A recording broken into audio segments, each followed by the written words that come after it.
Quais são os fundos imobiliários que vocês fazem gestão hoje? Hoje a gente só faz de um, que é o SPXS11. Qual é a estratégia do fundo? Bom, a estratégia do fundo é tentar se aproveitar do cenário macroeconômico e tentar aplicar ele no mercado imobiliário. O que é que a gente ia fazer diferente? Porque se fosse para fazer igual, o cara já tem outras opções.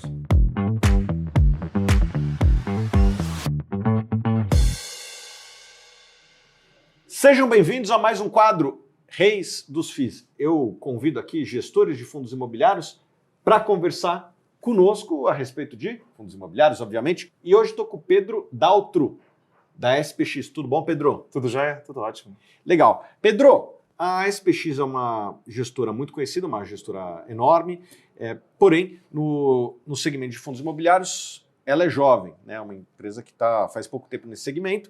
Gostaria que você contasse um pouco do seu histórico e também o histórico da SPX. Eu estou trabalhando há 29 anos, sou administrador de empresas, né? Então vim para São Paulo, comecei a trabalhar no mercado financeiro, primeiro com dívida, derivativos e mercado de capitais. E 29 anos depois o mundo já deu volta e eu estou de novo nesses mesmos negócios. Trabalhei inicialmente em banco, os primeiros 10 anos em banco, 10, 11 anos em banco, e de lá para cá estou no setor imobiliário. Comecei um pouquinho na incorporação residencial, depois participei da fundação de uma empresa chamada BR Properties, fiquei lá 9 anos, depois a empresa acabou sendo vendida, e eu saí um pouquinho antes da venda, e fui ser presidente de uma empresa do setor chamada, na época, então, Cirela Commercial Properties, fiquei 6 anos nessa empresa. E quando a gente veio começar esse negócio da SPX, né, tem 2 anos e meio, o pessoal lá com o qual eu trabalhava, meu conselho lá, era uma empresa aberta, né, com seus negócios em bolsa, ele acabou optando falou, Pedro, a gente quer investir lá e quer ser sócio seu nesse novo negócio. Então, daí que vem essa parceria de uma joint venture no setor imobiliário. Então, veio do fato de eu ter trabalhado lá, houve um comprometimento dos sócios de botar capital no negócio, tanto lá como aqui, e aí a gente vem fazendo isso aí já há 2 anos e meio. Legal. Conta um pouquinho do histórico da SPX. A SPX é uma gestora que tem 12 anos agora, uma gestora que começou fazendo macro, focado nas variáveis macroeconômicas, inicialmente de Brasil, e que depois iniciou, a partir 2 ou 3 anos depois da sua fundação, começou a entrar em ações. Depois, há uns 5 anos atrás, começou a entrar em crédito e há 2 anos e meio em imobiliário e private equity. Então, a gestora que hoje tem 65 bi, global, com escritórios São Paulo, Rio, Nova York, Londres, Portugal, porque a gente tem até um projeto imobiliário lá grande, e Singapura. Então, hoje é uma gestora que está cada vez mais, ela ainda e vai ser sempre uma gestora com uma parte macroeconômica muito pesada, inclusive a gente usa tudo isso nos nossos fundos, na parte imobiliária, inclusive no FII, mas cada vez mais as outras variáveis estão crescendo. Quais são os fundos imobiliários que vocês fazem gestão hoje? Hoje a gente só faz de um, que é o SPXS11, em que a gente tenta fazer uma coisa mais de multi-estratégia e tentar também utilizar o conhecimento e a pesquisa macroeconômica que é feito dentro da SPX. Qual é a estratégia do fundo? Bom, a estratégia do fundo é tentar se aproveitar do cenário macroeconômico e tentar aplicar ele no mercado imobiliário. Então, quando eu comecei no setor imobiliário, em 2007, eu comecei, na realidade, um pouquinho antes, tive uma passagem de 1 ano numa incorporadora residencial, mas eu comecei essa trajetória mais longeva em 2007. Ao longo desse tempo, eu fui aprendendo que o principal vetor de resultado no setor imobiliário era a macroeconomia, né? Então, eu sempre ouvia falar, quando eu era novo, porque o meu pai fazia isso também, então eu acabava ouvindo isso, que localização era a coisa mais importante do setor imobiliário. Depois, ao longo do tempo, eu fui aprendendo que o setor imobiliário ele tem uma explicação mais macro de demografia, né? Então a demografia é muito relevante, talvez é o aspecto mais relevante no longo prazo, né, do seu resultado imobiliário. e mais no curto prazo e no médio prazo os efeitos da macroeconomia. Então, ao longo desse tempo, eu descobri isso, acho até que macroeconomia é mais relevante do que localização, mas muito mais, inclusive. E eu acho que macroeconomia explica uns 80% a 85% do seu retorno imobiliário. Então, a gente tenta usar isso nesse fundo. Como a gente faz isso? Então, primeiro a gente faz uma análise top-down, né? A gente olha o cenário de juros, o cenário de crescimento, em que setores estão vindo o crescimento, o cenário de crédito para a economia, e aí a gente olha isso nos ativos. Depois a gente vai descendo. Né? Tá bom, então o cenário macroeconômico é bom, porque o juro está caindo. Então, então o setor imobiliário vai performar bem, em qualquer classe que você esteja no setor imobiliário. Depois a gente vai descendo e fala, pô, tá bom. Dentro das alternativas de investimento, o que a gente acha que tem o melhor risco e retorno? Neste momento, crédito imobiliário. Depois a gente pode entrar e explicar por quê. Então tá bom, e aí a gente desce para o crédito imobiliário. E dentro do crédito imobiliário, o que a gente quer fazer? No caso agora, financiamento para término de obra. Então aí a gente, vamos financiamento término de obra. Com quem a gente pode fazer? Vamos escolher as incorporadoras. Quais são as características que a gente quer ter? Olha, o lote velho, as cidades, o tipo de incorporador, aí a gente baixa e aí a gente vai e faz a alocação. No caso, eu dei o exemplo aqui, o fundo pode fazer várias coisas e tem até ações, mas no caso eu dei o exemplo aqui de CRIs, né? Então eu dei o exemplo aqui de uma alocação top-down de CRI. Se fosse ações, seria a mesma coisa, aí a gente chegaria aqui, quais ações a gente quer fazer. Então, no caso, a gente olhou lá e falou assim, poxa, a gente queria olhar algumas ações endividadas, que, obviamente, passasse nos nossos critérios de governança. Às vezes a gente erra também, tá? Mas que passasse no nosso critério de governança. Então, tem essas aqui, então vamos tirar as que não passam, vamos ficar nessas aqui. Então, como a gente acha que o juro é para baixo, a gente acha que quem tiver mais endividado, com a queda dos juros, a gente está mais positivo, no caso eu estou mais positivo do que o mercado com a Selic terminal.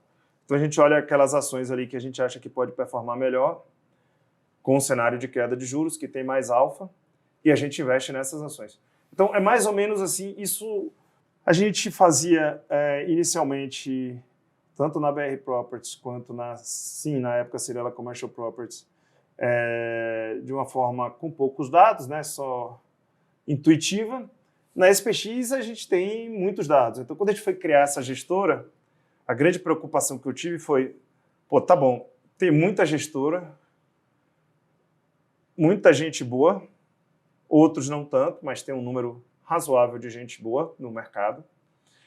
E o que é que a gente ia fazer diferente? Porque se fosse para fazer igual, o cara já tem outras opções. Então, o que é que a gente resolveu fazer diferente? Falou, vamos primeiro. Nós estamos numa casa que mais acertou macro no Brasil nos últimos 12 anos. E os sócios fundadores têm acertado macro há, 30 anos. 20 e tantos anos. Então, tomara que estejam certos de novo com a queda da Selic. Tomara. Então, se eu conseguir me apropriar dessa pesquisa macro que a gente faz aqui na SPX, dificilmente outra gestora vai conseguir. Porque custa caro montar o tamanho de pesquisa macro que nós temos lá. Então, a gente se beneficia dessa geração de material e de pesquisa que tem sido feito lá e utiliza isso no setor imobiliário. Então, a gente achou que isso era uma vantagem competitiva. Falou, isso aqui a gente faz diferente do resto. E o segundo ponto que a gente faz diferente do resto é tentar trazer uma governança melhor para o setor de FIIs. Né? E o que eu chamo de governança melhor? Bom, primeiro, tentar viver mais de performance do que de taxa de administração. A gente acha que isso é relevante, porque quando você olha no longo prazo, seja numa empresa ou seja num administrador de fundo, isso faz muita diferença. Né? O gestor que ganha por performance, ele olha mais, ele fica menos preocupado em crescer o ativo só por crescer o ativo. Quando ele vive só de taxa de administração, ele se preocupa mais em crescer o ativo, porque é isso que, se vai dar resultado ou não, é uma segunda derivada. E o segundo ponto é que a gente bota muito capital nosso. Então, no imobiliário hoje, desse Zumbi 600, tem uma relevância enorme dos sócios, seja a SPX, seja assim. Então, quando a gente criou essa gestora, nós reservamos o setor imobiliário 300 milhões. Então, quando você bota 300 sobre 1 bi e 600, a conta não é bem essa, mas só para facilitar, a gente tem muito dos fundos, em geral. A gente, como eu falei, tem outros fundos além desse FII, mas a gente é um cotista relevante. Então, não tem nada que faça nós ganharmos mais dinheiro do que subir a cota. Se subir a cota, dá mais dinheiro do que a performance e dá mais dinheiro do que a taxa de administração. Porque nós somos cotistas relevantes. Então, essa preocupação com governança, eu acho que hoje não é tão valorizada. Acho que está começando a ser, mas ainda não é comparado com o que você vê nas empresas que estão aí no novo mercado e tal. Mas eu acho que no longo prazo vai ser absurdamente valorizada. Então, a gente quer mudar essa tendência. Então, esses são os dois vetores que eu acho que no longo prazo vai nos diferenciar. A gente vai acertar, a gente vai errar, mas você pode pegar qualquer estudo de finanças, você vai ver que a correlação do mercado imobiliário com macroeconomia é altíssima. Na BR Properties, eu fiz uma conta na época, era 0,91. Né? Negativo. Então, significava que para cada R$1, para cada 1% que caiu os juros, a ação da BR Properties subia 0,91. Então, eu acho que no setor como um todo é um pouco mais baixo, o BR Properties tinha outras coisas, mas a correlação é bem alta. Então, ao contrário de ficar tentando... A gente olha também localização, a gente olha projeto, a gente olha tudo, mas a gente acha que mais relevante é o time macroeconômico que você está. Como é que está a carteira hoje? Hoje a carteira ela é majoritariamente composta de CRIs, porque a gente acha que tem um momento muito positivo para o crédito imobiliário. Os spreads ainda estão muito altos, a gente viu uma subida de spreads pós o evento Americanas, depois teve Light. Então, quando isso lá no primeiro trimestre, né, isso causou um aperto monetário de crédito muito grande, que fez com que os spreads de crédito subissem. Eu acho que subiu mais do que deveriam. E então a gente ainda tem agora está um pouquinho mais abaixo, que nós fizemos uma oferta, então estamos investindo o dinheiro da oferta, mas essa carteira chegou a estar com 80% do portfólio do fundo. Hoje deve estar uns 70%, mas vai subir. Mais para frente, eu acho que à medida que o cenário vai melhorando, que os juros vai caindo e que os bancos se sintam mais confortáveis com emprestar, esse spread deveria fechar. E aí a gente deveria mudar a nossa alocação.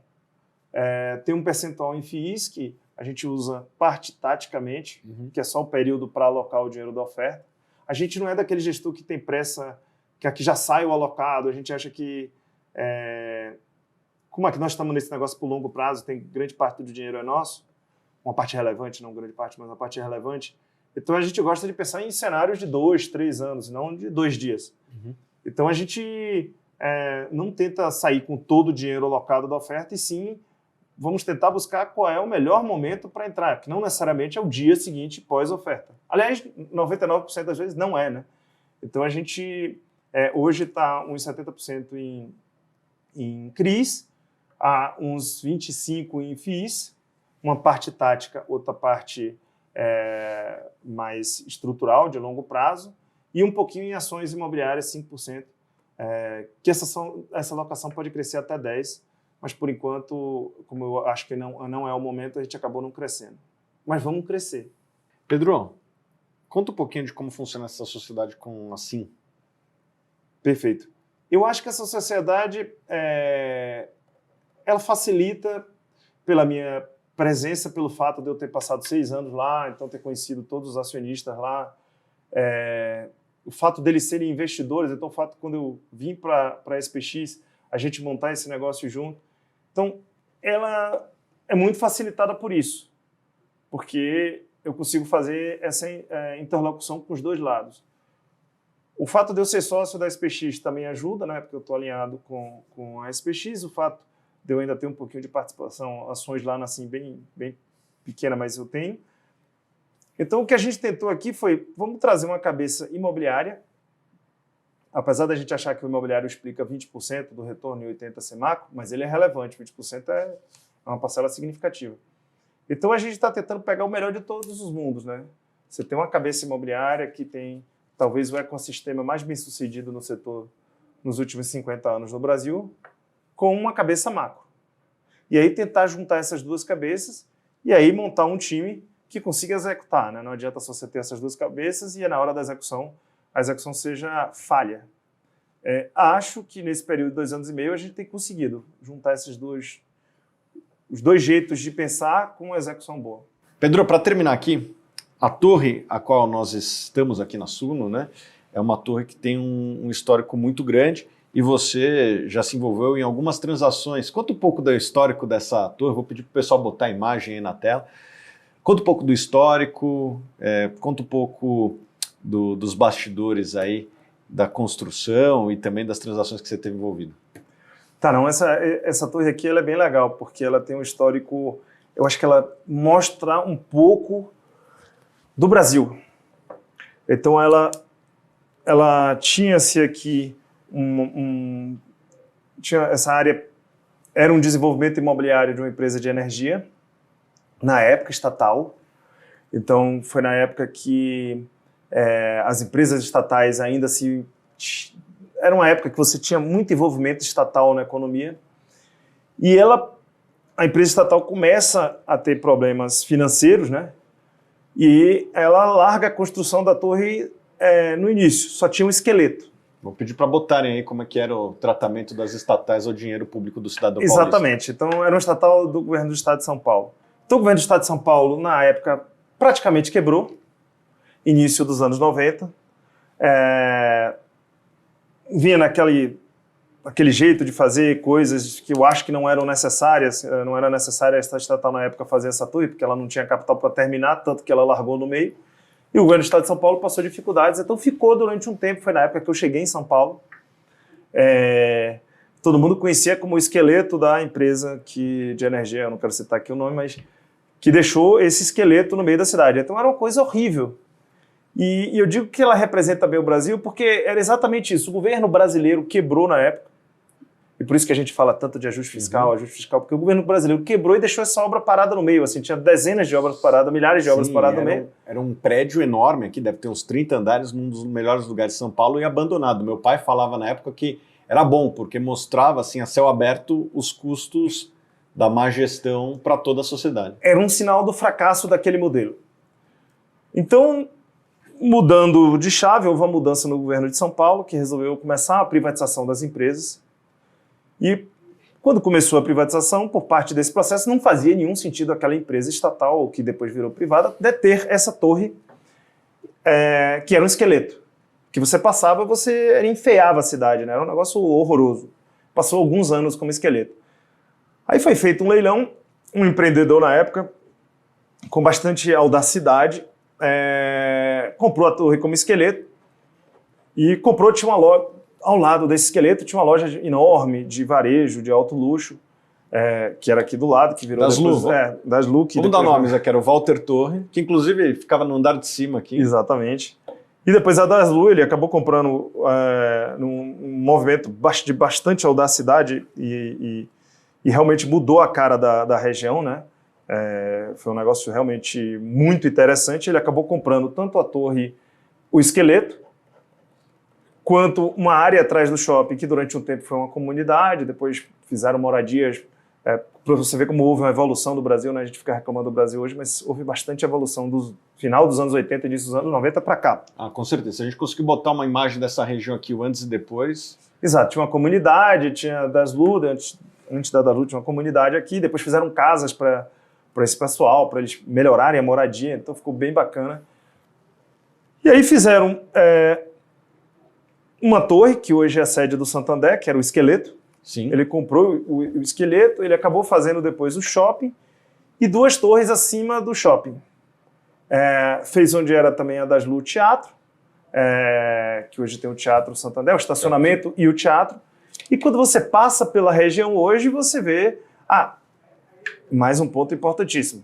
Revitalizou o Parque do Povo. Sim, sim. Então, na realidade, revitalizou não, criou o Parque do Povo. Esse parque não existia.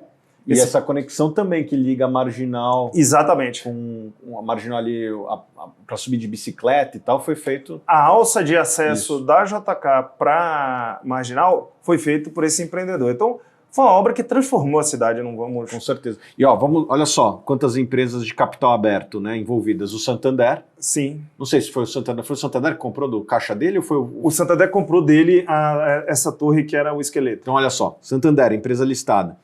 O Iguatemi, que é dono aqui do Shopping Iguatemi JK. Exatamente. Né, empresa listada. Né, também tem CRIs emitidos no mercado aí. Então, os fundos imobiliários também estão aqui financiando essa turma toda.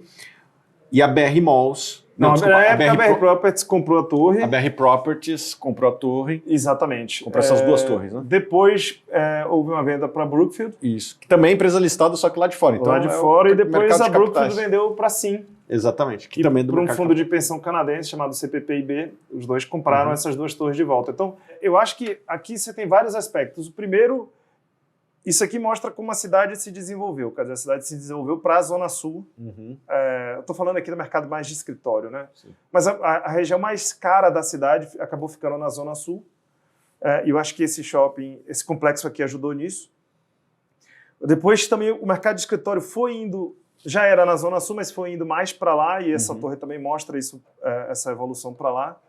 Essa torre mostra a evolução do estado de São Paulo, com privatizações, com tudo, com a melhoria, e como era, se você mostrar a foto como era antigamente, mostrar como é hoje, você vai ver o quanto foi jogado de dinheiro público no lixo e quanto hoje em dia, o que foi feito nisso aqui. Então a cidade ficou melhor, houve a valorização da área, criou-se um parque que não existia, ou seja, que beneficiou todo mundo. Se você for no Parque do Povo hoje, você vê o quão bacana ele é, e ele é mantido uma parte grande ele é mantido pelos condôminos do shopping. Melhorou-se as vias de acesso. As vias de acesso aqui, isso aqui alagava, que você não passava carro, era um horror.